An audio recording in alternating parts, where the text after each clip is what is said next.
Yes, I very briefly just want to say that this is Robert. He's from Who Cares Scotland, who you've been hearing every time we've done housekeeping, because they do provide a helpline, which is great. Robert is the policy lead, and he's come to talk to us today about their lifelong rights and support campaign. So I'm sure we'll all be really keen to hear what you have to say. Over to you, Robert. Thanks, Lindsay. I hope everybody is as keen at the end of my talk to ask questions and get involved, and there'll be loads of time for that. I just want to start by saying, obviously, first of all, thanks for inviting us along today to come and speak at the event. We're really excited to be here and talk a bit about what lifelong means. For Lindsay's right, my name's Robert Foster. I'm the Policy and Public Affairs Manager at Who Cares Scotland. I've not been in job for long. I've only been here since the end of August. I did work with Who Cares Scotland in the past, back in 2015 to 17, but I've come back again. It must be something good about the organisation. And I'll talk a bit about the Lifelong Rights Report. I'll share my screen a little bit. I've got some slides to share and stuff. But if anyone's got any questions afterwards, I'm more than happy to take questions on the Lifelong Rights campaign or anything to do with Who Cares Scotland in general, and maybe start a discussion from there. But what I'll do is, to start off, I will share my screen. Okay, so as I said, I'm going to talk to you a bit about Who Cares Scotland's Lifelong Rights campaign, which I think ties in nicely with the kind of theme, the discussion that you've been having over the last couple of days, and I'm hoping people that are on the call will see the kind of value in supporting the campaign by the end of the conversation. So in terms of the campaign itself, we know that that lifelong care can be a lifelong experience for people. That's recognised within the promise.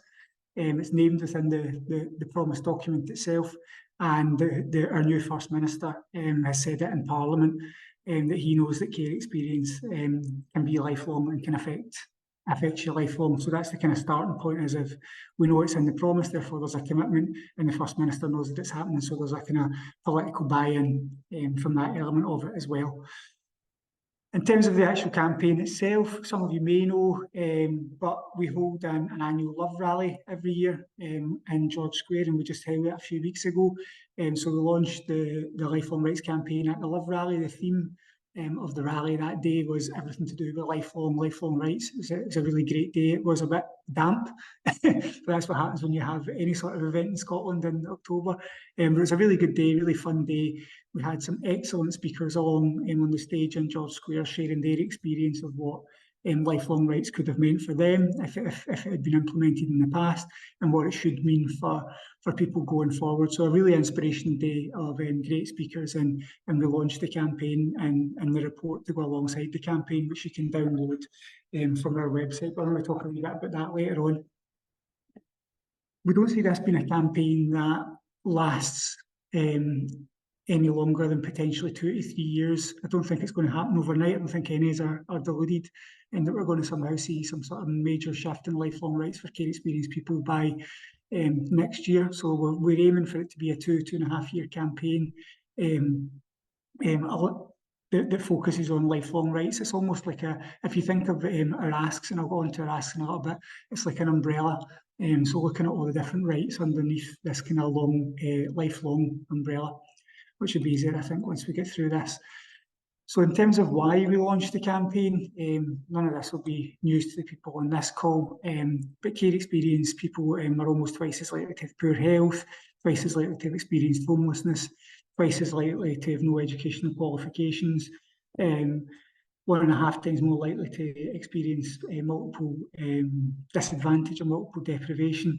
And our helpline's been mentioned a little bit here already in terms of the kind of safeguarding for this event. But our helpline was launched during COVID, and unlike other advocacy contracts that we provide, there is no age limit to using the helpline. So anyone can access the helpline regardless of their age. There is no arbitrary age limit or any cut-off point, or any care experienced person or anyone working with or a family member of a care experienced person can get in touch with our helpline and receive help and support that way. And we've had 3,000 calls since it was launched. So we essentially get 1,000 calls a year, and they're just growing and growing arms and legs. The more people hear about the helpline, the more calls that we get. So if we can get the word out about that and support more people, that would be the dream, because that's why we set it up. In terms of some of the research that within our report, so we know the care experience is lifelong. I think everybody in this call would be able to identify with that understanding. But it's how do you get people, members of the public, to understand that when most of them probably don't even understand what care experience means.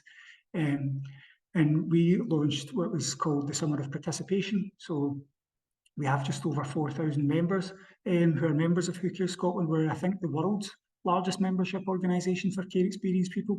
And we had a summer of participation where we had a number of questions that we put to our members around various aspects of their life and care or aftercare if they left care.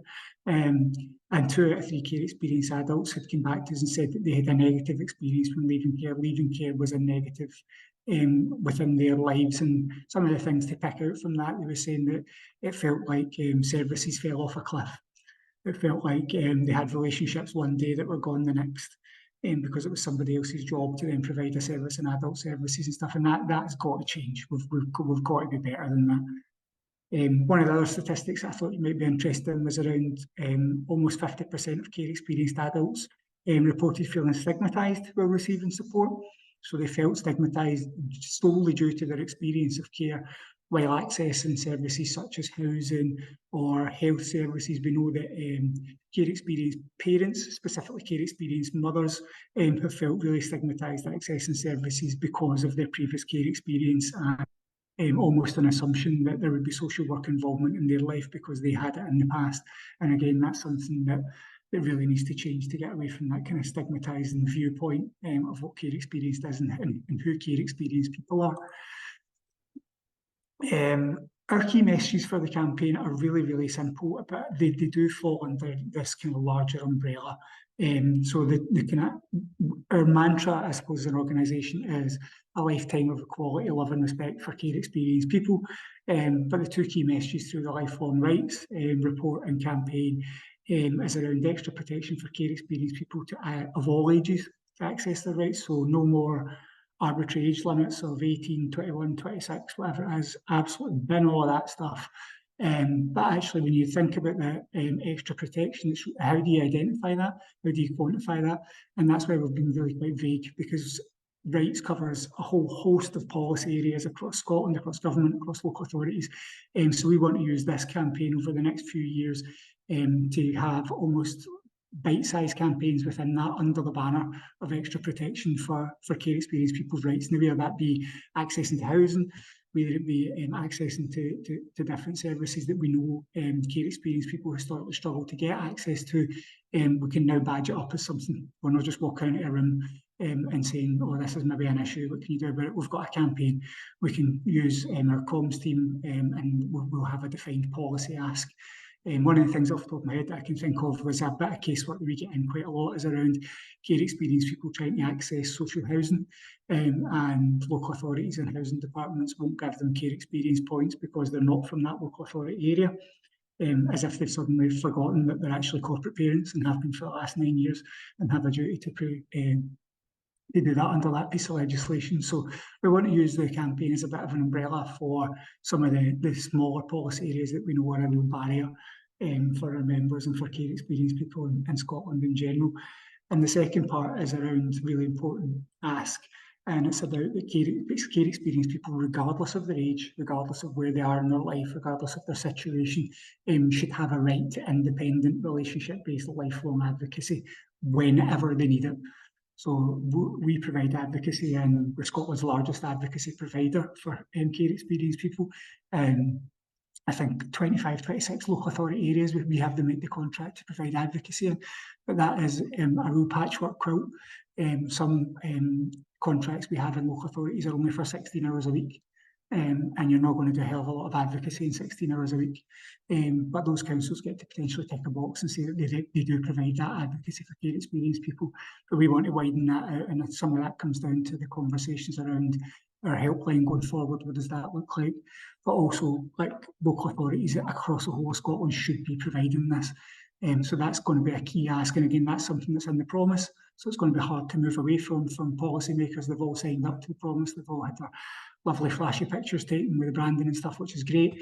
But we really need to be pushing home some of those messages that actually we need to see change, and care experience people, regardless of their age, need to have access to independent relationship-based lifelong advocacy. Because when we talk about having a focus on care experience people's rights, advocacy is the vehicle for that focus. Advocacy is the vehicle for maintaining those rights. Having an advocate or access to an advocate when you're at a real low point or when you need it is key to make sure your rights aren't forgotten about or diluted. So those are the kind of two key messages of the campaign, and they are quite big, they are quite broad brush and quite vague, but they are there. They are that way deliberately, and that's the way I've designed the campaign. In terms of some of the stuff around the campaign that we're going to be doing, there's a load that we're going to be doing around the campaign. So we're going to do a load of participation with care experience people throughout the next 2 or 3 years in terms of some of the smaller policy areas that we're talking about. Just now, one of the things that I can think of off the top of my head, we're going to start a piece of work around accessing your records from care and around what that looks and feels like for care experience people now, but actually what it should look like and feel like, because we're definitely miles away from where that should be. So looking at things like that and where we can participate with care experience people and bring them along on that journey with us. There's going to be a human rights bill for Scotland. Scotland's going to have its own human rights legislation for the first time that's going through the Scottish Parliament, and within that bill we have responded to the consultation with a very clear policy ask, which is around care experience to be recognised within the face of the bill. And this would be the first time that care experience would be recognised within any sort of human rights legislation in the world, I believe. So if we can get care experience recognised within that, that would be a huge win for us. And we're hearing some positive noises around that. But that would be great if we could get that into legislation and have care experience recognised legally that way, which would therefore lead to a lot more protections and a lot more protections for care experience people's rights. So that's a really exciting piece of work as well. It's kind of linked in with it. So I mentioned the report, so we did launch the campaign at the rally, and we had lovely banners at the front calling for lifelong rights, and we had some amazing speakers speaking at the rally. But when you're going to make any sort of legislative change or any policy, actually you've got to back it up with evidence-led campaign and evidence-led research, and that's what we've done. And we launched the campaign on that day, and it just looks like that. You can download it from the Hope Scotland website if you just search lifelong rights. And within the report, it's making the case for the two changes. So it's backing up what we're asking for with evidence of why it's needed, and consultation responses and numbers, backing up just what care experience people are asking for. We haven't just pulled it out of thin air, and we know from the huge amounts of data that we get through our advocacy work, but also through our participation work, that it's what care experience people are wanting. They want the promise to be kept, they want their rights to be kept, and they want access to an advocate whenever they need it, regardless of their age. So there will be. So we've launched the report, and I would encourage anyone to go on the website. You can become a supporter of the campaign, click a little button, and then download and read the report, and then feedback to me. There's an email address to feedback. I'd love to hear from people on their thoughts on the campaign or how they can get involved. That would be absolutely brilliant. As I said, we've got opportunities for our members, and we're going to highlight some of them, talk about their rights and some of the human rights bill stuff as well. We're going to do some influencing. We've been hearing a lot about the potential for a promise bill to be introduced to Parliament at some point next year, or the consultation, the starting gun for a promise bill to be introduced at some point next year. So we've been looking at how do we influence actually what's in that bill, and make sure that what our members want to be in it actually gets in it at the end of it, and it's things that are in the bill that are going to make a real difference to keeping the promise and making care experience people's lives better. Fundamentally, that's why we're here. Number 6, we've got one of our members, Jasmine, who's an incredible young woman, has put a petition into the Scottish Government about removing arbitrary age limits for continuing care, which is brilliant.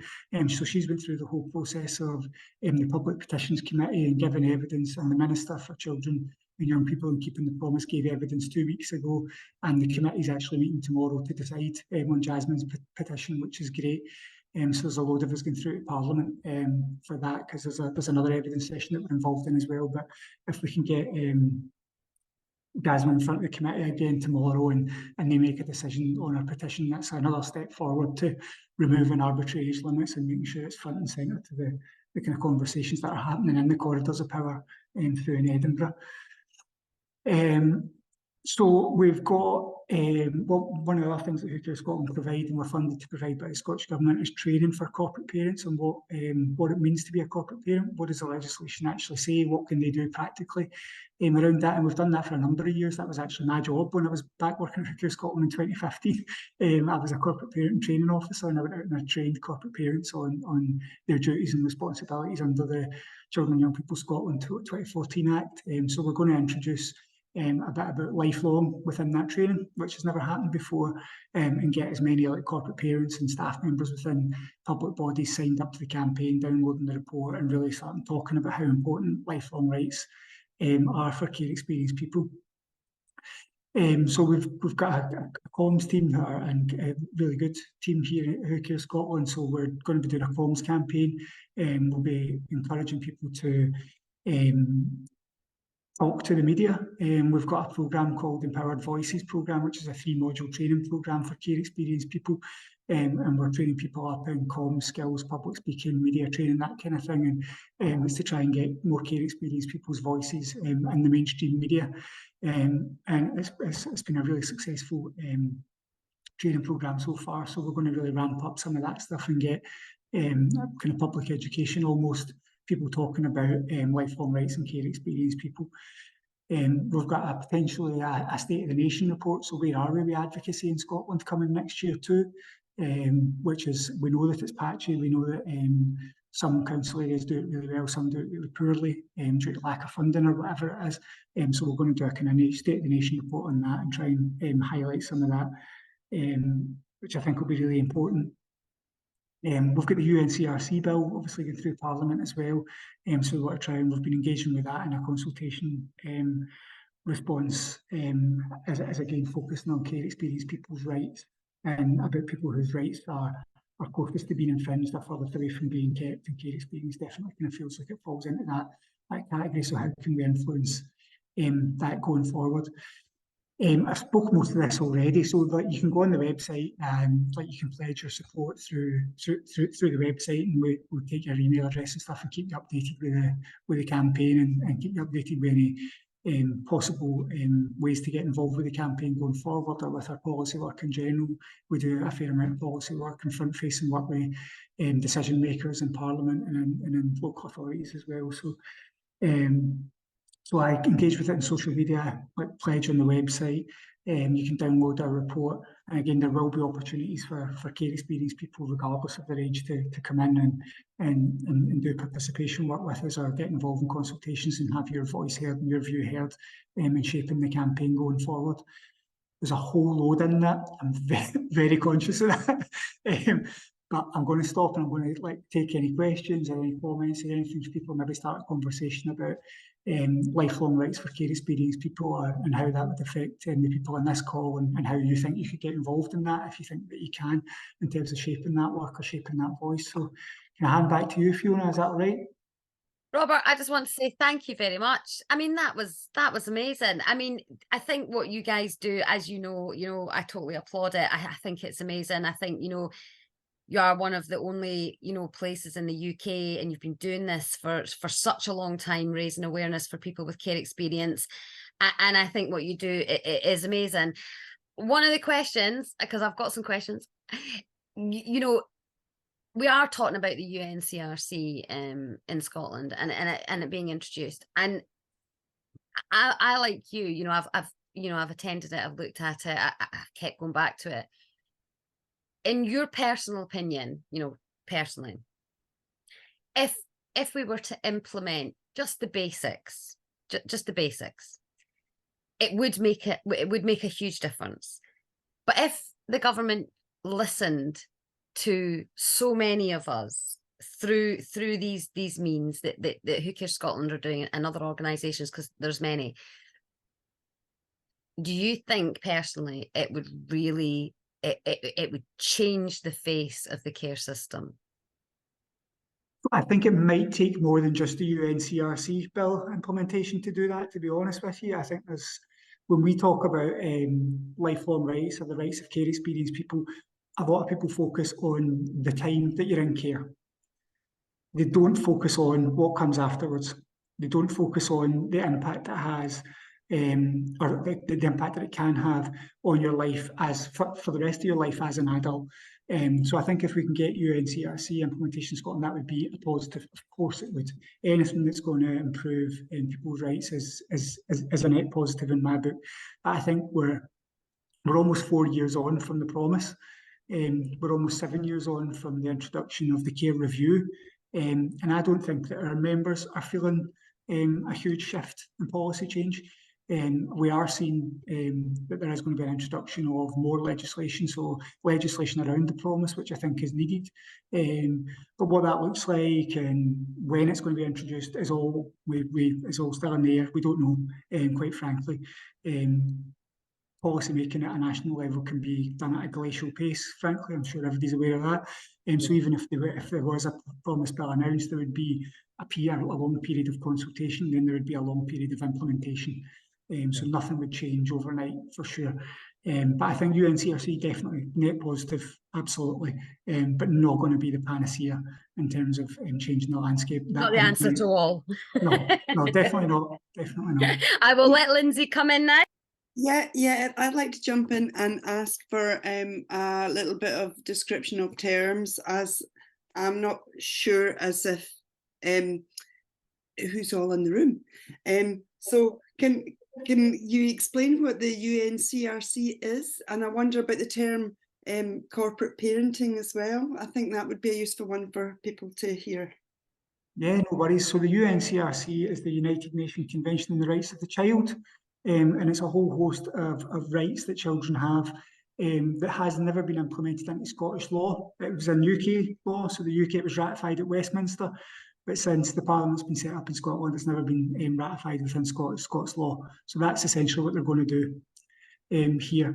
And in terms of corporate parenting is a term that's introduced, it's been used for years actually, but it was introduced into the kind of Scottish legal system in 2014 with the introduction of the Children and Young People Scotland Act, which introduced a legal duty on corporate parents. And the corporate parents are any public body in Scotland as a corporate parent, essentially. So every council, every NHS board, the Scottish Government, any public body as a corporate parent, and within that they have a list of duties towards care experienced people that they have to meet.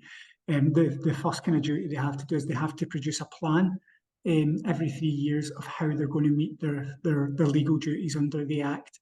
And some of the legal duties are around like providing opportunities for care experienced people. So corporate parents have a legal obligation to provide opportunities, and that sounds quite vague, but in the guidance notes and stuff that follows, it goes into some detail around that. It might be around employment opportunities or volunteering opportunities or things like that. So they've got a list of legal duties that they must do. But it's nearly 10 years old now, corporate parenting. I think the anniversary is April next year. And I still don't think we're getting that right either, Lindsay, to be honest. and we're almost 10 years down the line. Because when the point I made earlier about housing, like that shouldn't happen anymore. Like every public body in Scotland, so every council in Scotland has a legal duty to every care experienced person in Scotland, not just the ones from that council area or the ones who grew up in care in that council area or the ones who are living in that council, everybody. And I think there's a real lack of understanding in terms of what that means. So that's where our education programme comes in. We then go into these public bodies and we train staff and we train people at any level. I suppose the offer's pitched that, but we like to go in and meet with chief executives and elected members and senior management teams, because that's where you'll see the biggest kind of policy changes in terms of those things. I hope that's helpful, but I can go into a wee bit more detail if not. But that's what the two things essentially mean. Okay, thanks. No, that's really helpful. And I would like to also pick up a question from the Q&A that has been posted. Does this care experience rights apply to those who have been in care and subsequently adopted? Yes, it does. So our definition includes people who are adopted. Our definition of care is the same one that was used in the care review. And I think that's kind of, I think we're potentially going to see that within any promise bill that comes forward in terms of an actual definition, because we know that care leaver is defined within law in the Children and Young People Scotland Act, and essentially that's now used to access certain benefits. If you're under 26, essentially you're a care leaver and you can access benefits. That's how that's defined in law. And I think for me, we would like to, for Hooker Scotland, we would like to see care experience more broadly defined and a kind of with some legal protection around that. In our definition, the one we would be pushing for would absolutely include people who are adopted, for sure. Okay. And that does prompt the question, which I see somebody else is thinking about in the chat. Does it include those adopted at birth? There was one of the speakers earlier was talking about the big difference between those who were born during the period of historical forced adoptions and the adoptions that came through subsequently. And it's almost like two different breeds. Maybe it's like kind of donkeys and horses or something. For people adopted at birth, does care experience apply, or legally is that just a different kettle of fish? So care experience isn't applied legally at all at the moment, which is the issue. So I think we would be pushing for all care experience to be recognised within any future legislation, but that would be up to obviously parliamentarians in Holyrood to decide. But we would certainly be pushing for that, and I know you guys would be as well. But again, it wouldn't be for up to us to decide. But it's not defined in law as yet, care experience, but it's something I think that is definitely coming down the road. I'm going to pop back in with my little hand up, right? Because I wrote down a point that you had made, Robert, which I thought, and we haven't spoken about this before, so that's why I'm thinking, oh, I'll just have this opportunity. You mentioned about records, and we know with files and records for care experienced people, it's a tragedy. You know, I spent time in care, and when I went back to get my care files, my adoption files were there. They could have been redacted, but my files were. But my care files, when I was in care, were gone. They were destroyed. You know, there's no getting them back. So that near year that I was in the care service is gone. You know, it's vanished. You can't get that back. But one of the things that I found in all that we've done was, and I think this leads into you, was the health and social care amalgamation. And some of the questions that are being asked in the form to request your documents, and I found this because I know and care experienced people, many of the times they don't know where they have been, and this form is asking them to substantiate that. And for adopted people, we have no idea. And I wondered, because it is something that I you know, as a group, you know, I really want to see us kind of tackle. And I wondered if kind of you guys have looked at this kind of issue as well with the records and with the health and social care amalgamation and some of the things that are happening there. And then I'll leave it to Sarah to kind of do another question. No, that's fine. I think we can all recognise the kind of red tape that's happened around the introduction of integration joint boards and health and social care partnerships across Scotland, and that's potentially going to be even more complicated by the introduction of any national care service within Scotland as well, which again is potentially coming down the road. I think this is a piece of work that we're starting on in terms of care records. We know anecdotally that people's experience of accessing records is either non-existent because they've been destroyed, like you've said, or they can access their records in a really unsafe way, a really unsupported way, that's really quite triggering for people, and can really bring up like memories that had maybe been repressed for a number of years. And we know that people have sometimes been accessing the care records and are literally given like a folder or a box and being told to go on their way. But I think in terms of, for us, we're on the journey with this stuff, and I think this is a piece of work. We're only just starting it. We're not starting, it doesn't actually kick off until January. And I think by the end of that process, we will have a much better understanding of what people's experiences are, but also what needs to be the experience going forward, because it has to be done in a way that is trauma informed and is sensitive to people's needs, but also giving them access to the information that they need. there is no point in giving someone a folder full of documents that's full of black lines and black paragraphs because it's been redacted. It has to be information that the care experience person wants, or the person that's been adopted wants as well, but it also has to be relevant to their needs. So if they need access to health records, for example, like they should have access to those things because it's going to affect their life going forward in terms of potential genetic disorders or things like that. So it's a really complicated piece of work. I think people can sometimes think, oh, it's dead easy. We need to sit with somebody in a nicely decorated room and sit with them while they read through their notes. Like it's a huge piece of work for people to actually let care experience people access their records in a safe way that's done supportively, but also informatively, that they get a real use out of accessing that data. Well, I just want to let you know, National Records of Scotland, up until the new manager is in, he has been there a while, so anybody was past 10 years, up until then there wasn't a box of tissues or a room when adoptees got their files. I mean, that is the extent of what we're talking about. And do you know those box of tissues that he puts out are still not funded? He buys them himself. So there you go. I mean, it's just unbelievable, isn't it? So Sarah, sorry, I butted in there. I'll let you take over. Hi there, Robert. Nice to see you again. Hiya. Hello. So I just wanted to ask you a quick question about this sort of general overview of the language, in which quite often being in care, being fostered, or being adopted often isn't portrayed in the best light, particularly in political circles. I think a lot of people don't fully understand the whole scope of what this is involved with, you know, what Who Cares Scotland actually does. But in a sense, what I'm trying to say is that there's the language around care experience seems to be quite poor. And amongst adult adoptees as well, we're very rarely mentioned. And to me, that I don't know whether that's a language issue or whether it's a political issue. And I think that I would like to be a bit clear, because obviously I was in care, as in I was in a children's home first. Sorry, I was fostered first, and then I was in a children's home, and then I got adopted. So I have care experience, but I'm not necessarily seen as a care experience person because I'm above the age of 26.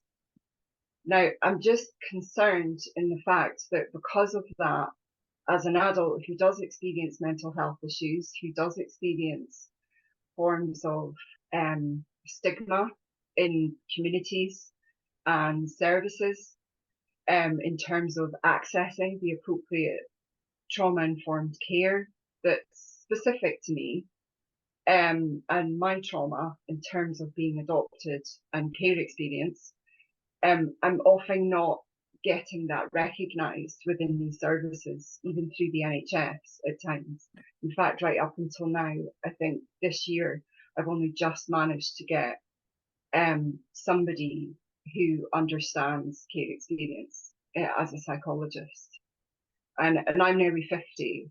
So I think the message I'm trying to say to you is that because of the ACEs that I have, what is Who Cares Scotland going to do in terms of making that language and that narrative more open in including adult adoptees? Because I think it's very important to demystify that language.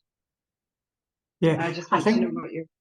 Yeah, no, I think you're right. I think in terms of where we are, we very rarely dial into very specific care experiences. So we won't have like a group for care experienced at home, or care experienced in residential care, or care experienced people in foster care.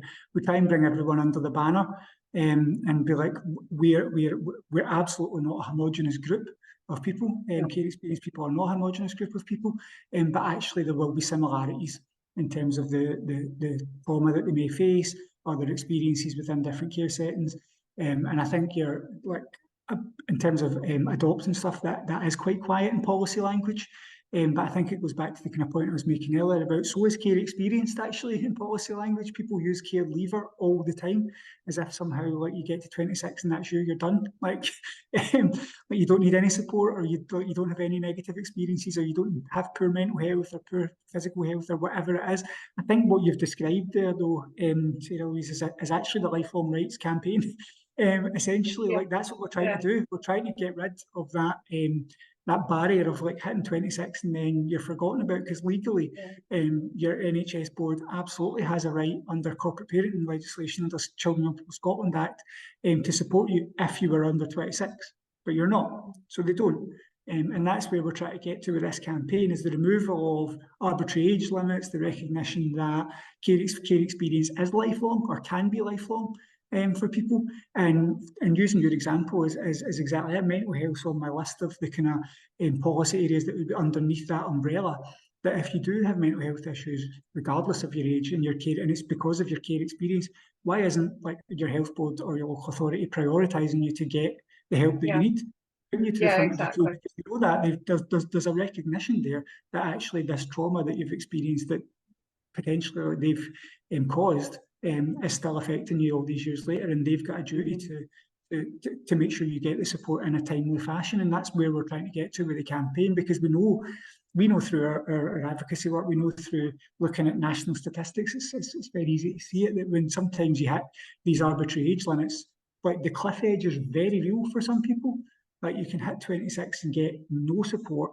You've lost your relationships, you've lost whatever it is that you had with local services. And our members feel that all the time, and they come to us because they've got no one else to go to. They'll phone the helpline, or they'll get in touch with an advocate from Who Cares and say, I don't know what to do. I don't know how to access housing. I don't know how to access mental health support because I've lost that worker that I had for the last 5 years of my life. And we need to stop that. We need to get to a place where professional relationships are allowed to flourish after certain age limits. There shouldn't be barriers. I would definitely say, Robert, that to some extent, if the NHS decided to put tick boxes in all their forms and said, "Are you adopted?" I think that would also lift up this language a bit better and allow more adoptees to come to the surface, because unfortunately that just isn't happening. And that bleeds into the Lifelong campaign as well. You know, you need to include that element into it too, because, you know, children don't stop growing. They become an adult by the time they're 26. So you cannot just have a child within that barrier limit and then go, oh, okay, they're absolutely fine after 26. You know, we need, you know, that there needs to be better language within political circles to alleviate that a little bit more. Yeah, we do, and a lot of that is around cost-cutting exercises from public bodies. Let's name it for what it is.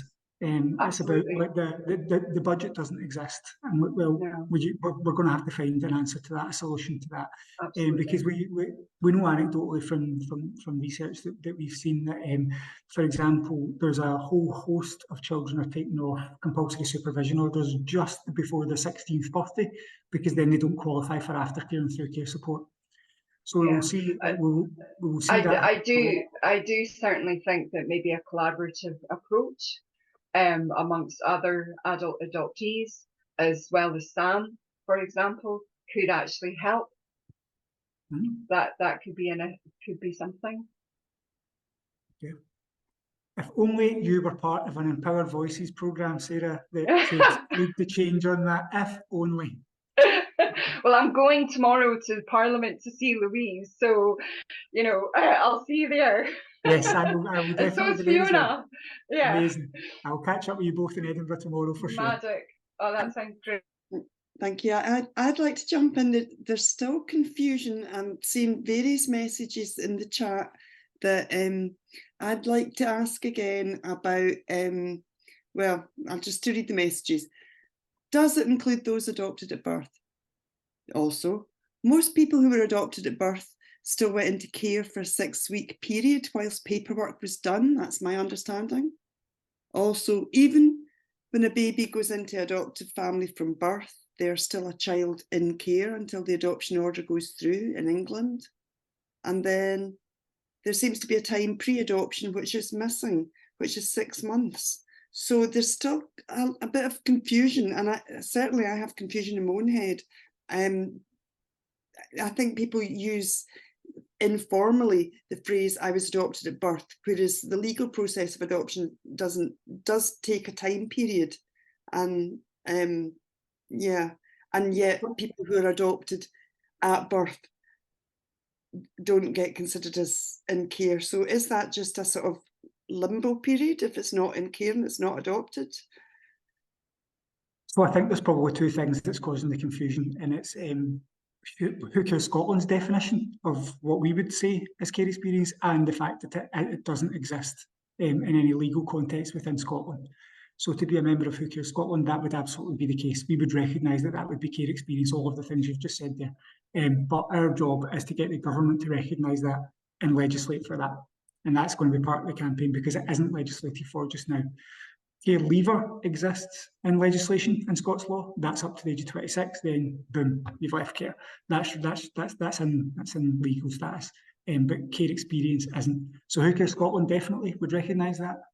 The government not so much, because it doesn't exist in law. But that's part of where we need to get to, is getting that defined, to get that legal protection in place that it is defined within legislation in Scotland. I hope that clears it up, because I think it is two separate things. I may not have explained it great before, but Who Cares Scotland would recognise that, but the government wouldn't, because it doesn't exist in law yet.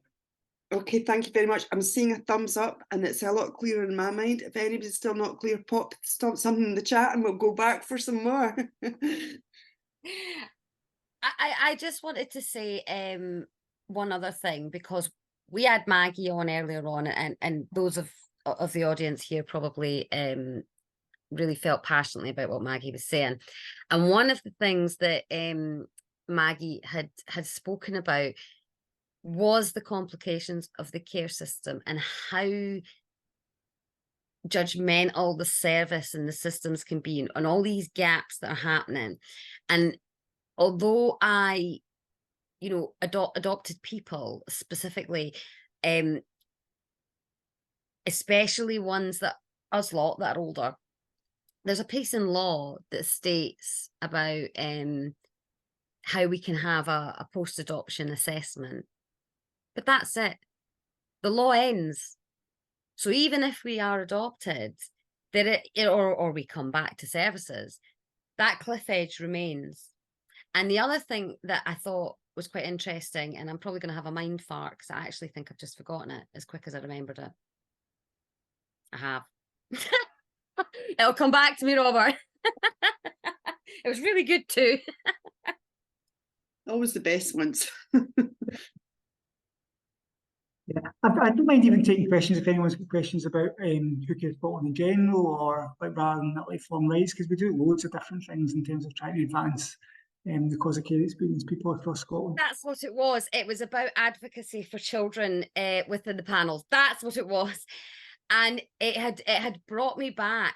Maggie was talking about it, and it brought me right back to that day in Who Cares Scotland, where we spoke about the advocacy role, and the gentleman's name, I don't like saying names, but he had his document that he had done as a child, and it was in his file, and he didn't even know. And I still to this day remember what he wrote on that. I just want to go home.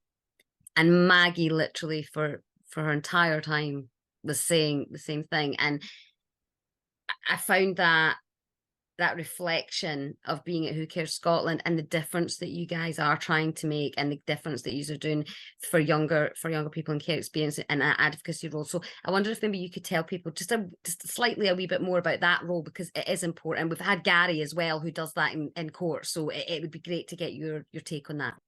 No, absolutely. So we're Scotland's biggest advocacy provider for care experienced young people in Scotland, because our contracts are varied across local authority areas. It's local authorities that buy our advocacy service for their care experienced people, young people.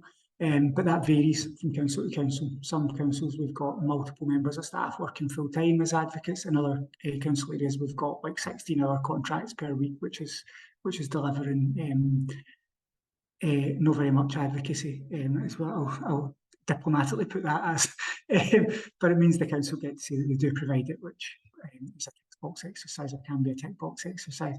One of the most powerful things that we use our advocacy for is the data that we get from it. So data is king. If we can have evidence that that something's a problem or an issue, and we can prove that it is, then we can use that to campaign for change.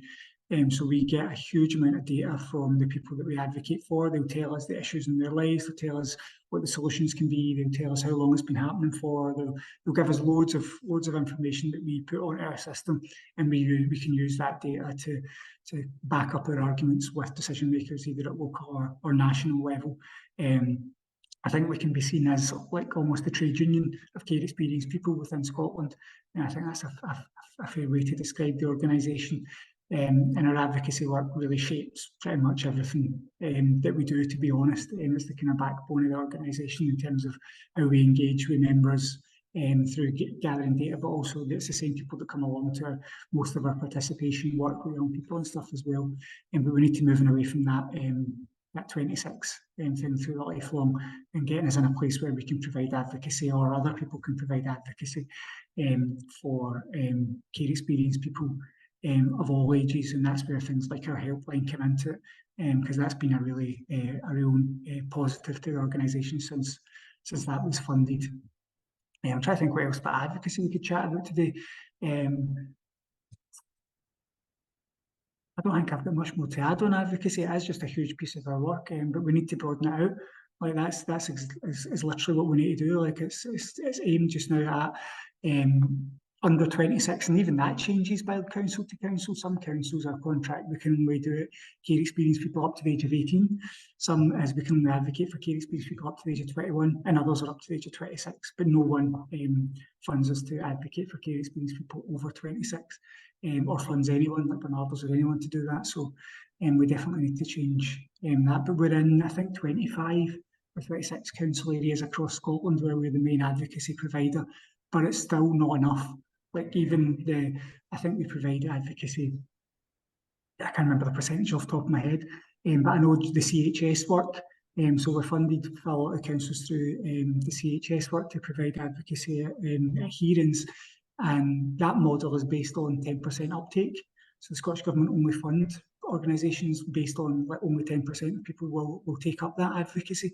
But in actual fact, when advocacy is explained to a child or young person by one of our advocates, 90% of them take up advocacy. So there's a gap. So we know that there's a deficit within the system, that people aren't being told what advocacy is, or they aren't being told what advocacy is properly, or more people would want it, because we know from our own research that we might only be delivering 10% in hearings, meetings, but actually there's a huge unmet demand there that just isn't being funded. And it goes back to that point I made earlier about cost cutting and budgets and stuff, and the money doesn't exist and all that stuff. But if you want people to have the experience that you say you want people to have through commitments like the promise, then there's going to have to be some sort of political backbone, some decision made about funding this work going forward, because something needs to change. And it goes back to that point I made earlier, Fiona, around the vehicle for rights, and it's an advocate. If your rights have been infringed or your rights aren't being upheld, and you don't have the voice to fight that yourself, you need an advocate in your corner. And that advocate doesn't have to be a paid advocate like from Who Cares. It could be a family member or a friend or whatever, but that's the kind of fundamental basis for the vehicle for change there, is having someone to fight for your rights if you can't do it yourself. So yeah, that's where we are with advocacy. Like we're constantly trying to develop our advocates. I think there's some talk nationally about a qualification being introduced, so a national qualification on specifically on advocacy that people can then go and train up to be like a qualified advocate, which I think would probably be a real kind of positive within the system. Yeah. So I think we'd be supportive of that as well. But we, as I say, you know this as well, loads of our work is just shaped by our advocacy, you know, in many different ways. But we just need to up it, and we need to get it available to more people. Is the message I keep trying to tell everyone. So yeah, do you know, Robert, I just want to say thank you, because I think, you know, a lot of people might have heard Who Cares Scotland, they might have heard of some of what they do, but I think today you have literally managed to show where Who Cares Scotland impact, and you know, in here in this conversation where yous are bringing the voices and what yous are trying to do to create support and rights for people. I mean, it is amazing. And, you know, Sarah and I are, you know, we're happy to be more than happy to be a part of what you guys are doing and stand with you at every step. You know, it's amazing. But I'd like to say thank you very much to Who Cares Scotland and to Robert for coming along. I want everybody to give a big round of applause and say thank you very much. And we will be, as always, right behind you. Thank you so much. Thanks very much, Fiona. And if anybody needs anything from Who Cares, don't be afraid to get in touch, drop us an email or give us a phone.